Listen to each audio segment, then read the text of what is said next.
Hello friends, in this video we are going to see an introductory part to complex exponential Fourier series. In last few videos we have concentrated on trigonometric Fourier series. Let us start with this important part also. Let us begin.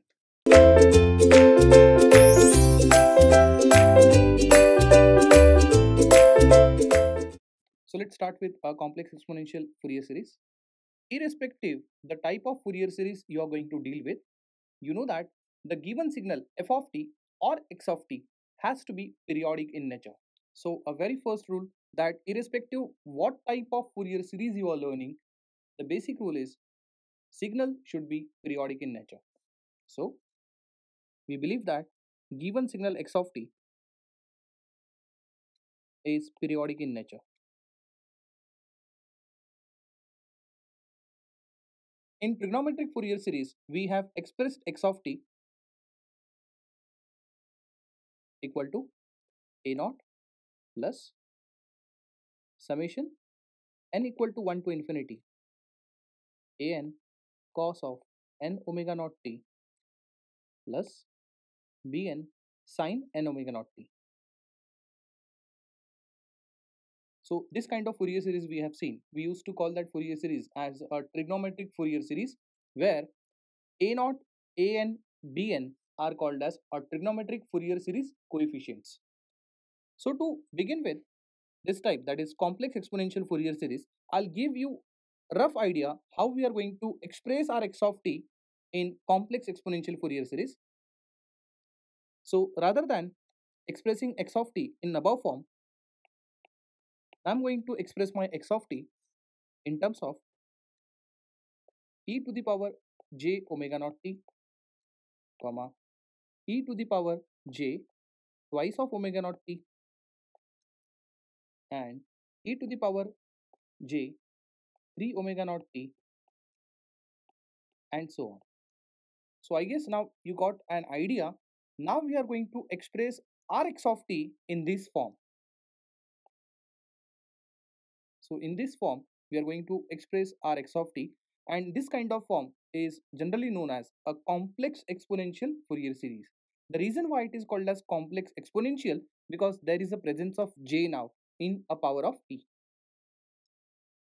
Out of which we know that this x of t is a periodic in nature. If this is periodic in nature, it is periodic with a fundamental time period t. So x of t is periodic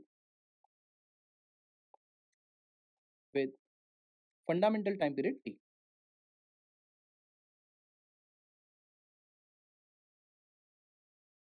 And if this is a fundamental time period, then from this we get omega naught, which is 2 pi by t. So if t is a fundamental time period, then omega naught is called as a fundamental frequency. It is called as a fundamental frequency. In fact, it is an angular frequency measured in radians per second. Therefore, now as I said, I'm going to express my x of t in complex exponentials. Therefore, the first part which consists of this omega naught component is known as a fundamental frequency component. So a very first part, I'm talking about this part, this is a fundamental frequency component.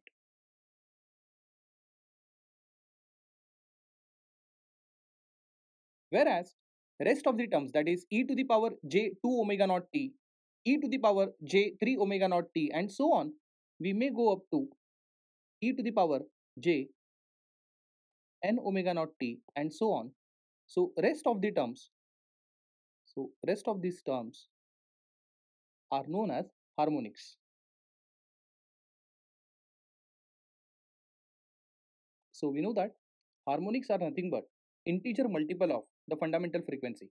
That is, when I say omega naught is a fundamental frequency, then twice of omega naught is called as a second harmonic, 3 times omega naught is called as a third harmonic, and n times omega naught is called as nth harmonic.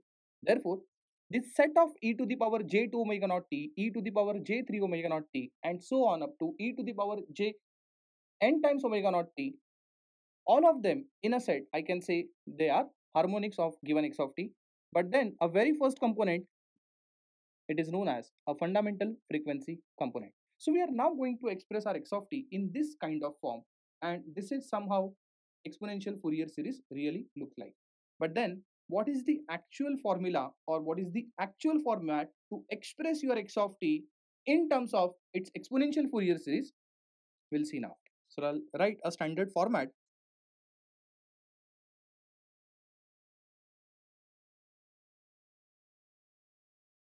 So now we'll see exponential Fourier series standard format. So it looks like this.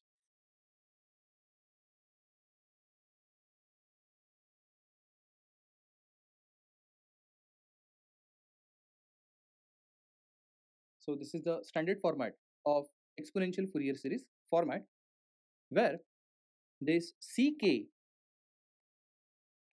is called as complex exponential Fourier series coefficient.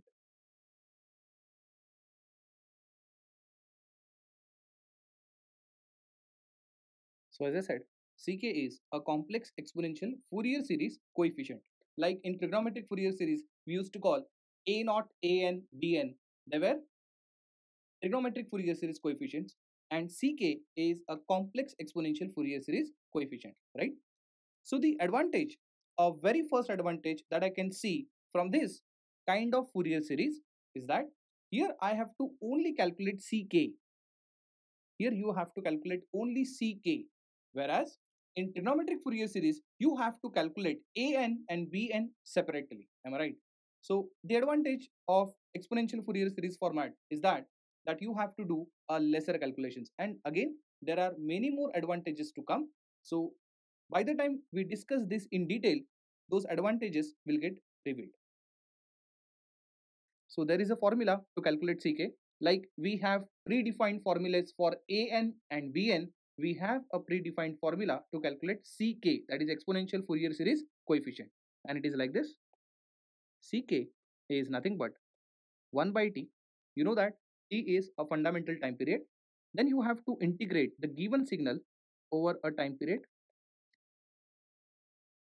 x of t e to the power minus j k omega naught t dt.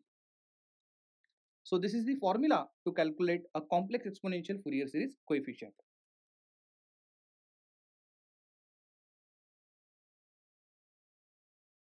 So Ck is complex exponential Fourier series coefficient. So the formula of Ck is 1 by t integrating over a time period x of t multiplied by e to the power minus jk omega naught t dt. So coming back to Fourier series format, we know that by using a complex exponential Fourier series, we can express x of t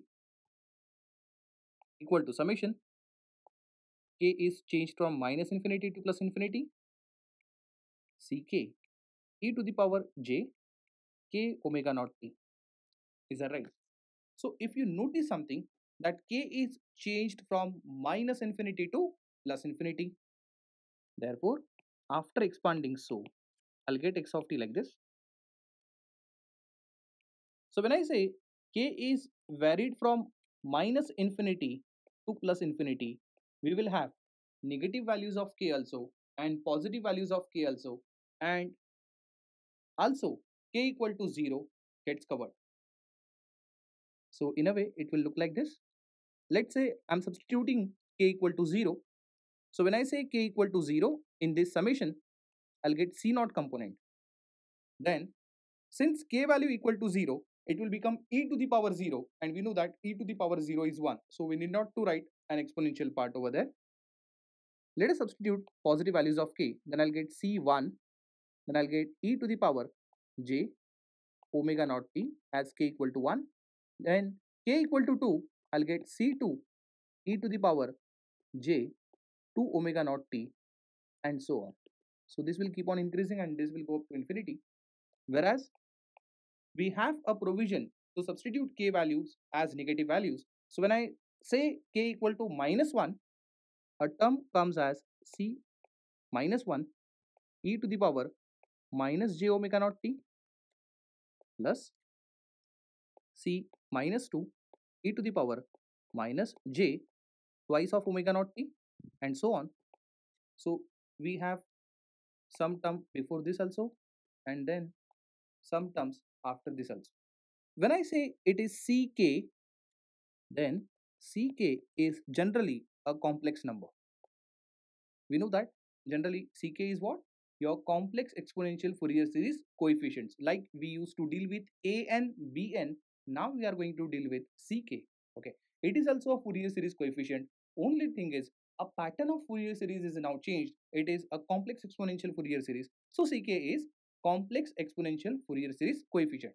But then if you see ck carefully and if you notice further, you will always see that ck is a complex number. Whereas if you remember, an and bn, whenever you calculate, you always get real numbers. And that's the reason why a trigonometric Fourier series, which consists of a naught, an, bn, all of them were real numbers.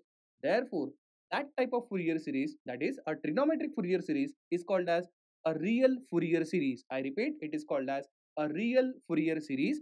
Whereas the complex exponential Fourier series coefficient, as the name implied, it is complex in nature, and therefore we call this Fourier series as a complex exponential Fourier series. So understand from where this complex term have come, that is from ck. So generally if you see ck is basically a number, it is a coefficient, am I right?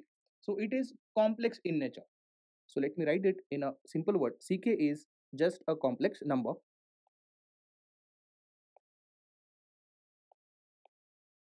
Now when I say complex number, I need to take some example. For example, I can take this as 2 plus 3j. Am I right? So you know that every complex number can give you two values, that is a magnitude as well as phase. So every complex number gives you two types of information. One of it is called as magnitude, the other one is called as phase. So you know that in general, when I say a plus jb, then a magnitude of a plus jb is under root of a square plus b square. Whereas when I say phase of a plus jb, then it is tan inverse of imaginary part upon real part. So imaginary part is b, real part is a. So it is b by a. Am I right? So by using this information, now magnitude of 2 plus 3j is under root of real part square plus imaginary part square. So it would be under root of 2 square plus 3 square. Am I right? So it becomes root of 13.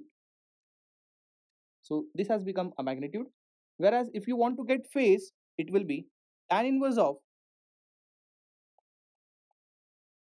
imaginary part upon real part, which is 3 by 2. Am I right?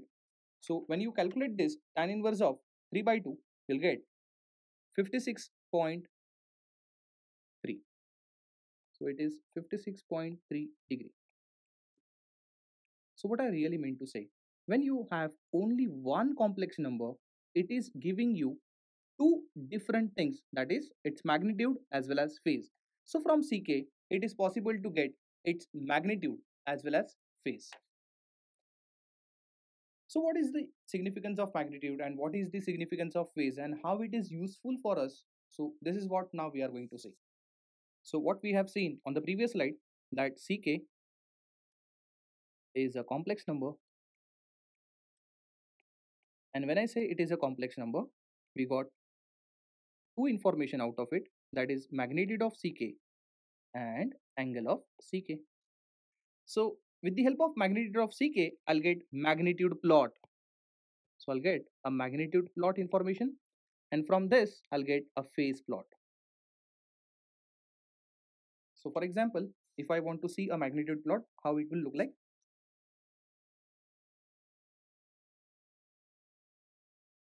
So on x-axis we will have k, and we know that a k can vary from minus infinity to plus infinity. If you have doubt, I'm sure you must have noted down the formula for exponential Fourier series, where we said that x of t is expressed like this: summation, where k is varied over minus infinity to infinity, ck e to the power j k omega naught t.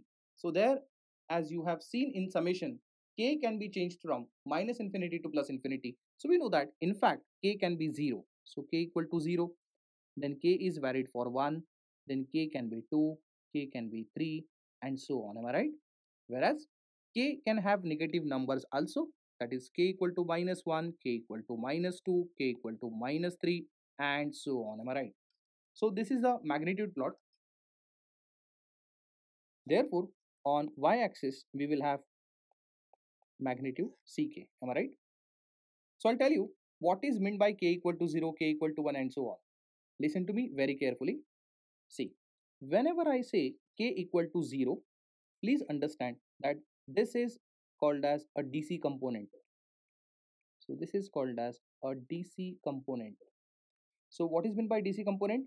See, DC component means a zero frequency component. We do that when signals are periodic, it may have some DC value, it may have no DC value. Absolutely. I mean, DC value sometimes equal to 0, but sometimes some DC value can be added in periodic signal also.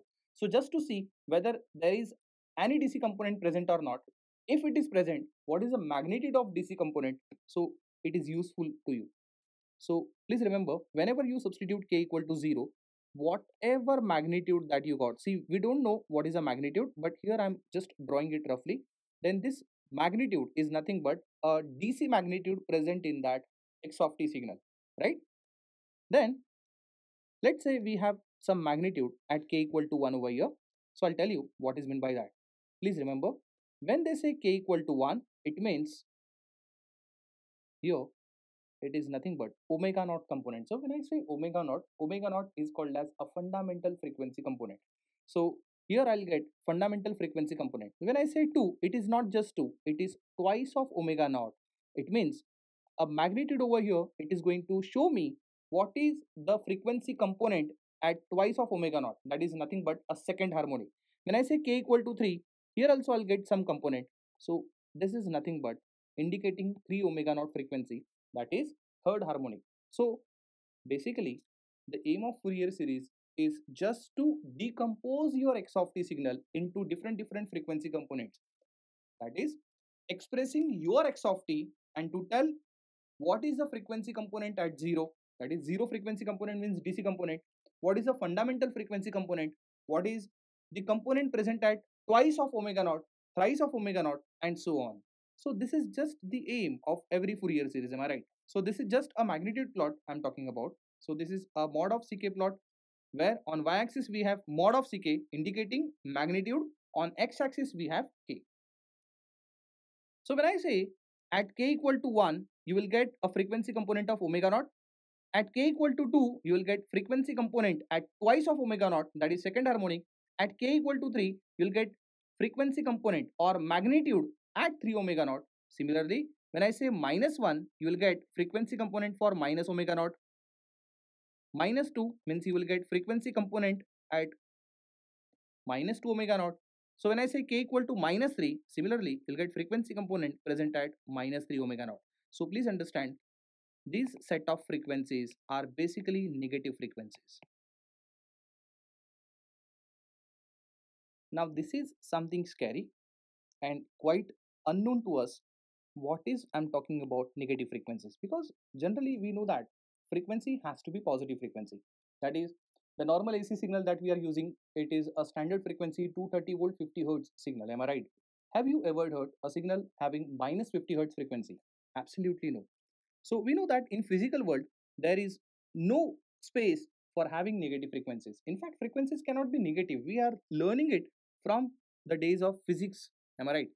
So we don't understand what is exactly meant by negative frequencies. But yes, without negative frequencies, your Fourier series is not going to get complete. But then let us understand what is exactly meant by negative frequencies and from where this concept have come. So you know that your signal x of t is a periodic signal. Am I right? So if I ask you the examples of periodic signal, you can tell me, like it can be sine omega naught t, it can be cos omega naught t, it can be some square wave also. Am I right? So I'm just giving you an examples over here.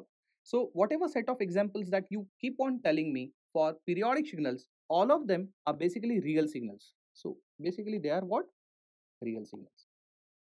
And you know that you were trying to express x of t in terms of e to the power j omega naught t or e to the power j twice of omega naught t and so on.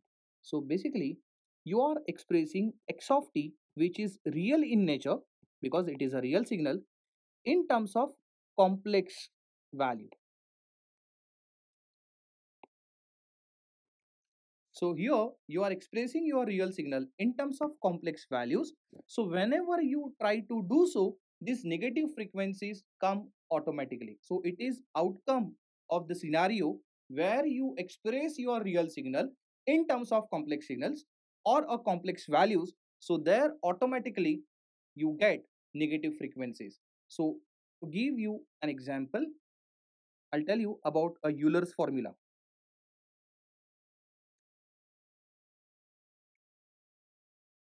Let's say you have signal cos omega naught t. You know that by Euler's formula, it is e to the power j omega naught t plus e to the power minus j omega naught t whole divided by 2. So please understand this. When I say only omega naught, it is a positive frequency. But when I say minus omega naught, it is a negative frequency. So you have no control. You know that cos omega naught t is basically a real signal and you are trying to express it in terms of complex values because whenever there is a presence of j, there we can say there is a complex value. Am I right? So whenever you are expressing your real signals in terms of complex values, automatically negative frequencies comes in existence. But let me tell you, there is no space for negative frequencies in real world. Frequencies cannot be negative. Of course, whenever they say it is a negative frequency have got only mathematical existence, or I can say negative frequencies are just a mathematical entity, it cannot be physical entity. So now I guess your concept of negative frequencies must have got cleared. So now let me tell you what is the advantage of using a complex exponential Fourier series over a trigonometric Fourier series.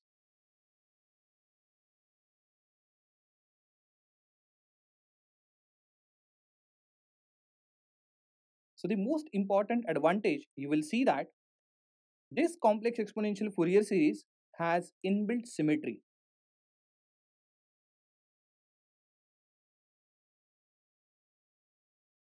So it has got inbuilt symmetry. So what is the advantage of having symmetry? It's very simple. If you know that you have to give two plots, that is magnitude plot and phase plot. You know that because ck, as I said, it is a complex number, and whenever it is a complex number, it gives you two different informations. The first information is magnitude, second information is phase. So now you will have to face two plots, or you have to have two plots, that is magnitude plot and phase plot. Every time you keep on varying values of k from minus infinity to plus infinity. So what I'm telling you, if it has a symmetry, then you know that there are two types of symmetry, that is even as well as odd. So if you know that in advance, if it has got either even symmetry or odd symmetry, and let's say if you know what is the nature of magnitude plot and phase plot for, let's say, all positive frequencies, then you can determine what is the nature of that magnitude and phase for negative frequencies also. It means you don't have to really determine, you don't have to really calculate the nature of signal at negative frequencies also. So this is what is I meant by inbuilt symmetry. So definitely I'll give you some example, and I'm sure then and then only these things will get clear. So I'll make some statements about ck. Listen to me very carefully. I know that ck is a complex value. Also, ck is a discrete quantity. So when you say you have set of all ck's together, you will always see that nature of ck is a discrete quantity. And if you don't understand, we will just go back to the previous slide and I'll show you how ck becomes a discrete quantity. See to this plot. This is a magnitude plot, am I right? So here I'm saying k equal to 0, you have some value. At k equal to 1, you have some value. At k equal to 2, you have some value. At k equal to 3, you have some value. So all those values, I can write it in terms of set. So it ultimately becomes a discrete value. And also from the nature of the graph, it is quite clear that it is a discrete quantity. So this is what I mean. Ck is a discrete quantity. Secondly, this Ck is a even conjugate in nature. What I'm saying?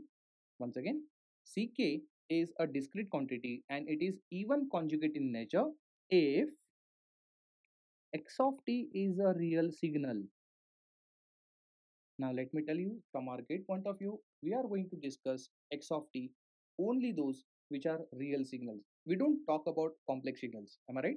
So we always talk about only those x of t which are periodic as well as real signals. Why periodic? Because if they are aperiodic, there is no point to discuss Fourier series.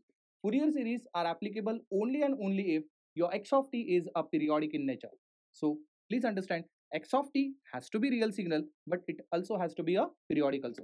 So if x of t is a real signal, then whatever ck that you calculate from x of t will be always even conjugate in nature. Please understand, from x of t only we calculate ck. If you remember, we had a formula of ck which is 1 by t integrating over a time x of t e to the power minus j k omega naught t dt. Am I right? And later on you can actually vary this k from minus infinity to infinity, so you can get all set of values of ck, and if you write them in a form of set, then you will see that it is kind of a discrete quantity. And a nature of this discrete quantity is even conjugate in nature always. So why it is so, it may be the question, but then we will discuss this later. Right now you have to only believe and only concentrate on the thing that if x of t is a real signal, whatever ck that you get, it is always even conjugate in nature. So let me remind you what is even conjugate in nature, because few videos back only we have discussed this. So those who are revising it regularly need not to really remind this, but let me just remind it you once again. What is meant by even conjugate? We know that the arrow mark indicates c naught or ck at k equal to 0. So c naught has to be a real value.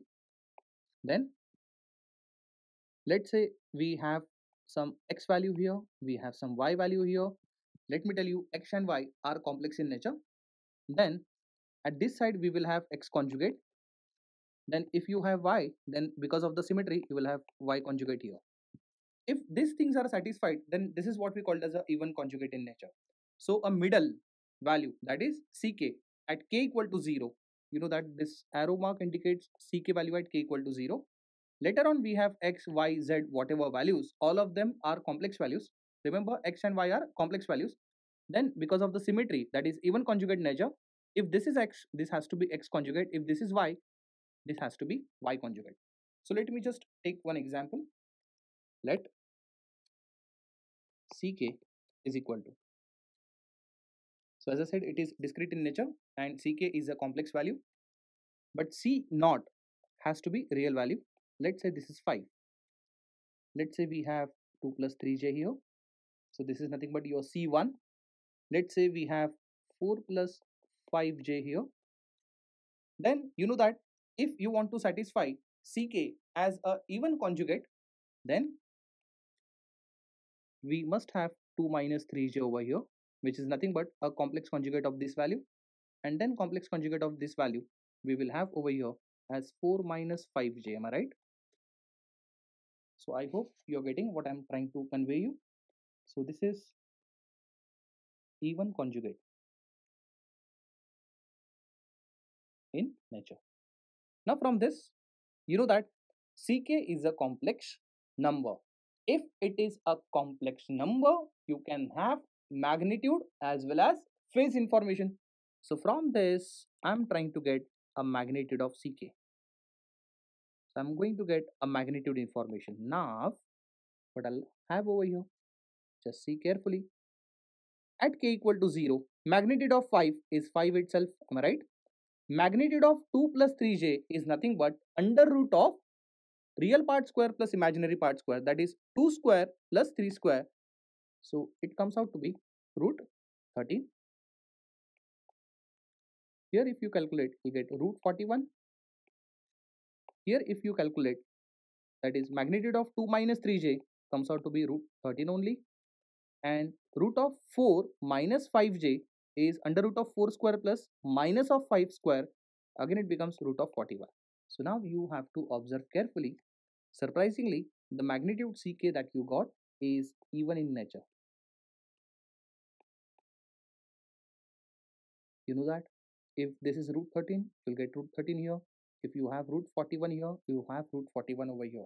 So this is what I really mean, that you have inbuilt symmetry. Whenever you take a magnitude, you got even signal, am I right? Or you can say the mod of ck is always even in nature if ck is even conjugate in nature. Similarly, I'll try to get phase also, because when I say ck is a complex value, you should get magnitude along with a phase information. So now we have angle ck, and now this is equal to, so now this is 5, okay, that is ck, that is ck at k equal to 0 or c naught value. So we know that phase information for 5 will become 0. Why so? Because you know that 5 is nothing but 5 plus j0, and if you get angle of it, then it is tan inverse of imaginary part upon real part. You see that imaginary part is 0, real part is 5, so it becomes tan inverse of 0, and tan inverse of 0 is 0 degree. Am I right? Please remember, in general, a plus jb angle information is nothing but tan inverse of imaginary part upon real part. So this is imaginary part upon real part, that is b by a. So by using that, now I got c naught component phase information equal to 0. So if you calculate phase information for 2 plus 3j, it is tan inverse of 3 by 2, and tan inverse of 3 by 2 is 56.3 degree. Then 4 plus 5j, that is tan inverse of imaginary part upon real part, that is 5 by 4, will become 51.34 degree. Am I right? Similarly, now I'll get phase information for 2 minus 3j. It is tan inverse of minus 3 by 2. Understand? Tan inverse of minus 3 by 2. So you'll get minus 56.3 degree.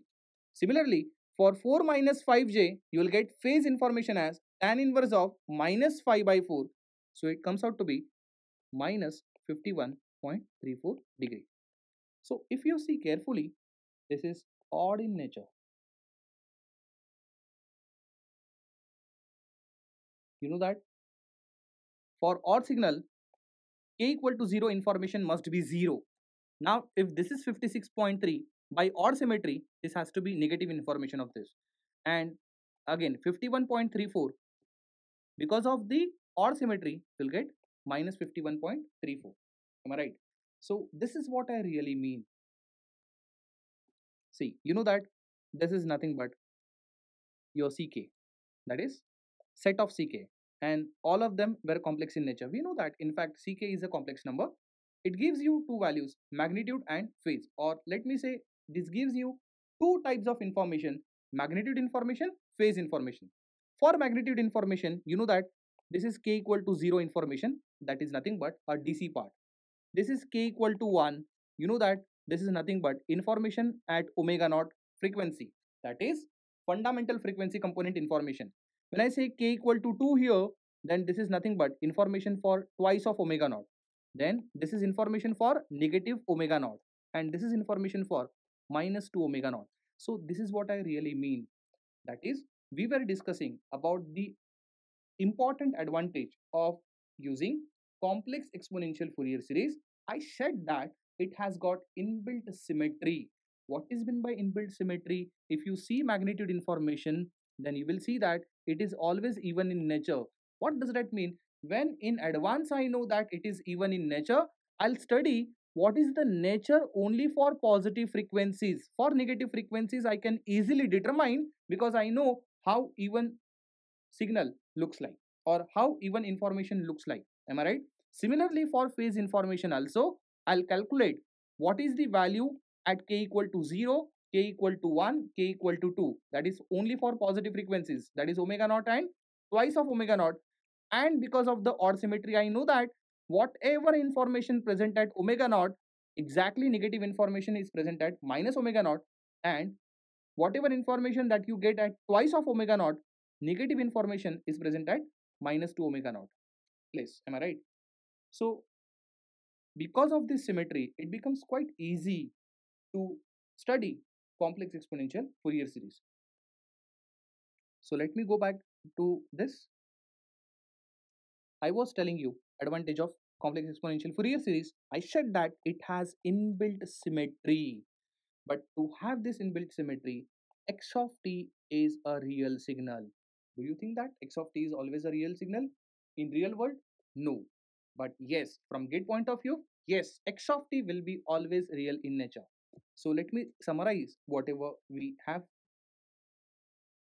discussed so far. First, x of t is periodic and real signal. Am I right? Then what we are learning? We are learning Fourier series. Two types we have learned. First, trigonometric Fourier series. Second, complex exponential Fourier series. Right now, we are ignoring trigonometric Fourier series. Let us concentrate on exponential Fourier series. That is complex exponential Fourier series. In complex exponential Fourier series, you calculate CK. What is meant by CK? CK is a complex exponential Fourier series. What is the nature of CK? Nature of CK is a complex number. I mean, every individual CK, if you see, it is a complex number. So CK is a complex number. And overall CK nature, if you see, it is even conjugate in nature.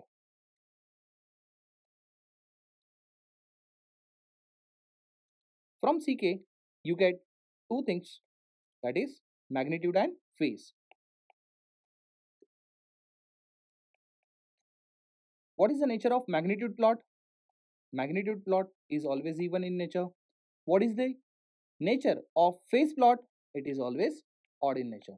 So this is the whole summary of what we have discussed so far.